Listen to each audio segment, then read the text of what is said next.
ইসলামী ছাত্র আন্দোলন বাংলাদেশের সাবেক কেন্দ্রীয় সভাপতি, ইসলামী আন্দোলন বাংলাদেশের নবগঠিত কেন্দ্রীয় কমিটির সম্মানিত মহাসচিব জননেতা মাওলানা কাজী আতাউর রহমান বক্তব্য রাখছেন।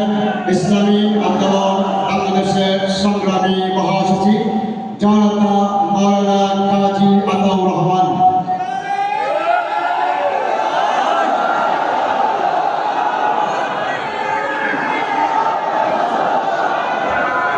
আসসালামু আলাইকুম ওয়া রাহমাতুল্লাহি ওয়া বারাকাতুহু।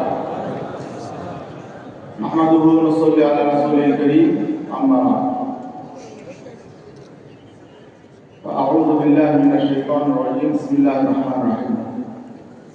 ওয়া আ'উযু লাহুম মাসতাতা'তুম মিন কুওয়া ওয়া মিন রিবাতিল খাইর তুরিবুনা বিহি আদুওয়াল্লাহি ওয়া আদুওয়াকুম। সাল্লাল্লাহু আলাইহি। ইসলামী আন্দোলন বাংলাদেশ ঢাকা মহানগর উত্তর কর্তৃক আয়োজিত আজকের এই দ্বিবার্ষিক সম্মেলনের সংগ্রামী সভাপতি, আজকের সম্মেলনের প্রধান অতিথি ইসলামী আন্দোলন বাংলাদেশের মুখতার আমির হযরত পীর সাহেব চরমনাই, মঞ্চে উপস্থিত আছেন অন্তর্বর্তীকালীন সরকারের সম্মানিত উপদেষ্টা, সাবেক অন্তর্বর্তীকালীন সরকারের সম্মানিত উপদেষ্টা, বিশিষ্ট শিক্ষাবিদ ডক্টর আফরোজ খালেদ হোসেন সহ ইসলামী আন্দোলনের নেতৃবৃন্দ, সুধীমণ্ডলী, সাংবাদিক বন্ধুগণ ও আমার প্রিয় সহকর্মী এবং নগরবাসী ভাই, আমি শুরুতেই আজকের এই চমৎকার সম্মেলন আয়োজনের জন্য ঢাকা মহানগর উত্তর ইসলামী আন্দোলনকে আন্তরিক ধন্যবাদ জানাই। আজকের এই সম্মেলন প্রমাণ করে ইসলামী আন্দোলন বাংলাদেশ বর্তমান সময়ে আগের চেয়ে আরো গতিশীল হয়েছে, আমাদের তৎপরতা বৃদ্ধি পেয়েছে, আমাদের কর্মী সমর্থকরা নতুনভাবে জেগে উঠেছে। বিগত জাতীয় নির্বাচন এবং নির্বাচন পরবর্তী আমাদের বিরুদ্ধে অনেক ষড়যন্ত্র চক্রান্ত হয়েছে। আমাদের বিরুদ্ধে, ইসলামী আন্দোলনের বিরুদ্ধে অনেক অপপ্রচার, মিথ্যাচার এবং ষড়যন্ত্র হয়েছিল। একটা শ্রেণী তারা ভেবেছিল এই অপপ্রচার, মিথ্যাচার, বিভ্রান্তি এবং ষড়যন্ত্র করে ইসলামী আন্দোলনের রাজনীতিকে শেষ করে দিল। তারা আমাদেরকে দমিয়ে দিতে চেয়েছিল, আমাদেরকে বিশ্বাস করে দিতে চেয়েছিল, আমাদের মধ্যে বিরক্তি সৃষ্টির চেষ্টা করেছিল।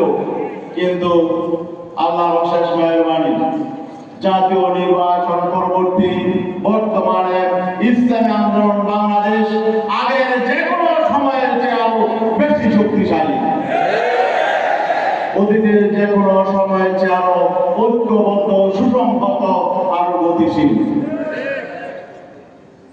সংগ্রামী বন্ধুগণ, 2024-এর গণ অভ্যুত্থান পরবর্তী আমরা একটি কল্যাণ রাষ্ট্র চেয়েছিলাম, আমরা একটি বৈষম্যহীন, সুসংযুক্ত সুশাসন চেয়েছিলাম। আমরা চেয়েছিলাম যে রাজনীতির গুণগত পরিবর্তন হবে, মানুষ তাদের অধিকার ফিরে পাবে, নিরাপত্তা আসবে, অর্থনৈতিক মুক্তি আসবে, দেশে শান্তি শৃঙ্খলা ফিরে আসবে, বেকারত্ব দূর হবে, যুবকরা চাকরি পাবে, মানুষ নিরাপত্তা নিয়ে সবাই সকলের কাজকর্ম করতে পারবে, স্বাধীনভাবে রাজনীতি করতে পারবে। কিন্তু একটি সরকার নির্বাচিত হওয়ার পরে 6 মাস অতিক্রান্ত হয়ে গেল। আমাদের স্বপ্ন যা ছিল, জনগণের স্বপ্ন প্রত্যাশা যা ছিল, তারা নিজেরাই তা গলাটিকে হত্যা করে ফেলেছে। কোথাও কোনো পরিবর্তন নেই, রাজনীতিতে কোনো গুণগত পরিবর্তন আসে নাই, অর্থনীতি আজকে ধ্বংসস্তূপে পরিণত হয়েছে। আমরা গভীর উদ্বেগের সাথে লক্ষ্য করছি যে এই বর্তমান সরকারের মন্ত্রীরা, তারা তো নিজেরা ব্যর্থতার পরিচয় দিয়ে বরং মানুষের মধ্যে আতঙ্ক ছড়াচ্ছে। বিদ্যুৎ মন্ত্রী কিছুদিন আগে বললেন বিদ্যুতের সংকট সহসা সমাধান হবে না, এটা তো বললেনই, আবার বললেন আগামীতে সরকারি কর্মচারী কর্মকর্তাদেরকে সরকার বেতন ভাতা দিতে পারবে কি পারবে না এটা নিয়ে তারা দুশ্চিন্তায় আছে। এই জাতীয় আতঙ্ক তারা শোনাচ্ছে। তার মানে হলো সরকারের কোষাগার শূন্য। এই অল্প 6 দিনেই আপনারা সব খালি করে ফেললেন। ফেসিবাদী সরকার দেশ থেকে পালানোর পর 1.5 বছর তো অন্তর্বর্তীকালীন সরকার চালিয়ে গেছে, যা সবচেয়ে সংকটজনক মুহূর্ত ছিল। সে সময় তো সংকট ছিল না, সে সময় তো অর্থনীতিতে তো সংকট ছিল না, তখন তো সংকট বেশি থাকার কথা ছিল। আজকে এই 6 মাসে অবস্থা কেন হলো? বিদ্যুতের এত সংকট কেন হলো? দ্রব্যমূল্য সংকট কেন হলো? বেকারত্বের সমস্যা এত কেন হলো? আজকে আপনারা ফ্যামিলি কার্ড বিলাচ্ছেন, কৃষি কার্ড বিলাচ্ছেন, এগুলো দরকার নাই। আল্লাহর রাস্তায় আপনারা মানুষকে নিরাপত্তা কার্ড দেন। টাকা দেওয়ার দরকার নেই, মানুষ নিরাপত্তা চায়। ইসলামী আন্দোলনের গতকালকে আমাদের যুব আন্দোলনের একজন নেতাকে নির্মমভাবে হত্যা করা হয়েছে। সে নিরাপত্তা চেয়েছিল নিরাপত্তা বাহিনীর কাছে, তারা নিরাপত্তা দিতে পারে নাই। আজকে বাংলাদেশে আইন শৃঙ্খলা পরিস্থিতির অবস্থা, আমরা মনে করছি এই অবস্থার উন্নয়ন না ঘটলে এই সরকারের জন্য সামনে দেশ চালানো সম্ভব হবে না। আমরা চাই না এই সরকার ব্যর্থ হোক, আমরা চাই এই সরকার কমপক্ষে তাদের মেয়াদটা অতিক্রম করুক। কিন্তু আমরা দেখতে পাচ্ছি আলামত খারাপ। আজকে দেশের বিরুদ্ধে ষড়যন্ত্র হচ্ছে, পার্শ্ববর্তী দেশ থেকে ষড়যন্ত্র করা হচ্ছে। আর সরকার কি করছে? সরকার রাজনৈতিক বিভাগ এবং বিভক্তিকে আর উস্কে দিচ্ছে। আজকে প্রেসিডেন্ট নির্বাচনের পরে সরকারের একজন সিনিয়র মন্ত্রী সালাউদ্দিন আহমদ কি বললেন?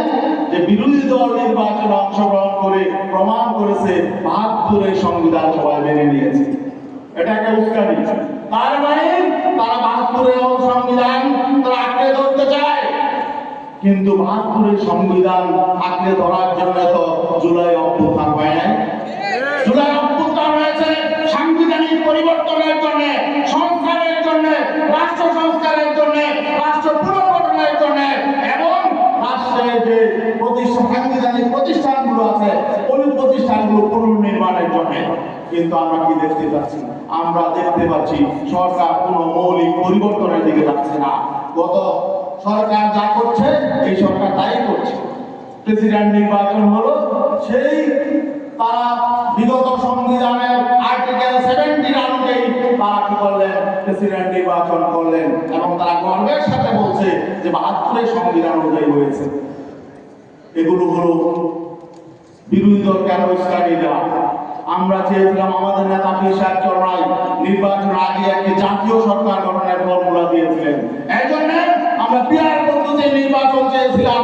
আজকে যদি পিআর পদ্ধতির নির্বাচন হতো, পার্লামেন্টে 1/3 2/3 মেজরিটি কেউ পেত না। আজকে 2/3 মেজরিটি নিয়ে তারা আজকে যা খুশি তাই করছে। তারা আজকে জুলাই সনদকে অবজ্ঞা করছে। তারা আজকে যেভাবে খুশি সেভাবে রাষ্ট্র পরিচালনার জন্য পরিকল্পনা করছে এবং বিরোধী দলের হাতে তারা ইস্যু তুলে দিচ্ছে, নতুন নতুন ইস্যু তুলে দিচ্ছে। আমরা চাই একটি জাতীয় ঐক্যের ভিত্তিতে দেশটা এগিয়ে যাক, দেশের অর্থনীতি স্থিতিশীল হোক। তারা বলেছে 1 কোটি বেকারকে তারা কর্মসংস্থান করবে। আমরা জানতে চাই এই যে চলতি যে বাজেট, এই বাজেটে আপনারা কত লাখ বেকারকে কর্মসংস্থানের ব্যবস্থা রেখেছেন? কোন দিক নির্দেশনা নেই। নতুন নতুন আরো সংকট তৈরি হচ্ছে। ইসলামী আন্দোলন বাংলাদেশ একটি দায়িত্বশীল রাজনৈতিক দল। আমরা গঠনমূলক রাজনীতি চাই। আমরা নিজেরা মেহনতি মানুষের পক্ষে, গরিব দুঃখীদের পক্ষে কথা বলি এবং আমাদের নেতাকর্মী অধিকাংশ হলো গরিব দুঃখী মেহনতি সব মানুষ। আর যারা সব মানুষ তারা শরীয়ত চায়।